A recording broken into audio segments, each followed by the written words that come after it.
নিজেদের ক্রিকেট ইতিহাসে বিশাল এক মাইল ফলক ছুঁয়ে ফেলেছে নেপাল।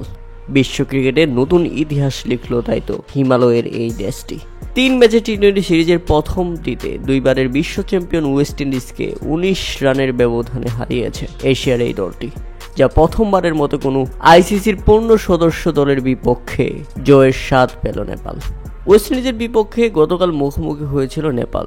আইসিসির পূর্ণ সদস্য দলের বিপক্ষে এটি নেপালের প্রথম দ্বিপক্ষীয় সিরিজ। আর এমন একটি বড় মঞ্চে দুইবারের বিশ্ব চ্যাম্পিয়নদের হারিয়ে তাক লাগিয়ে দিয়েছে তারা। টসে জিতে প্রথমে ব্যাটিং করতে নেমে নির্ধারিত 20 ওভারে 8 উইকেট হারিয়ে 148 রানের লক্ষ্য দাঁড় করায় নেপাল।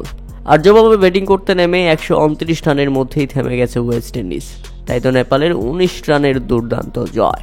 ব্যাটিং, বোলিং, ফিল্ডিং 3 বিভাগেই দলগত পারফরম্যান্সে উজ্জীবিত ছিল নেপাল। দলের 6 জন ব্যাটসম্যান কমপক্ষে একটি করে ছক্কা হাঁকিয়েছেন, 6 বলারই তুলে নিয়েছেন সংঘবদ্ধ উইকেট। তাই তো অলরাউন্ডার পারফরম্যান্সে দলকে সামনে থেকে নেতৃত্ব দিয়েছেন দলটির অধিনায়ক রোহিত পাউডেল। ব্যাট হাতে সর্বোচ্চ 38 রান ও বল হাতে 1 উইকেট নিয়ে হয়েছেন ম্যাচ সেরা।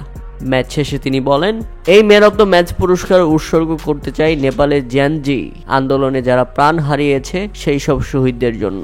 সাম্প্রতিক সময়ে খুব ভালো সময় কাটেনি আমাদের দেশে। এই সময়ে আমরা যদি দেশের মানুষকে কিছুটা আনন্দ দিতে পারি তাহলে দারুণ হয়।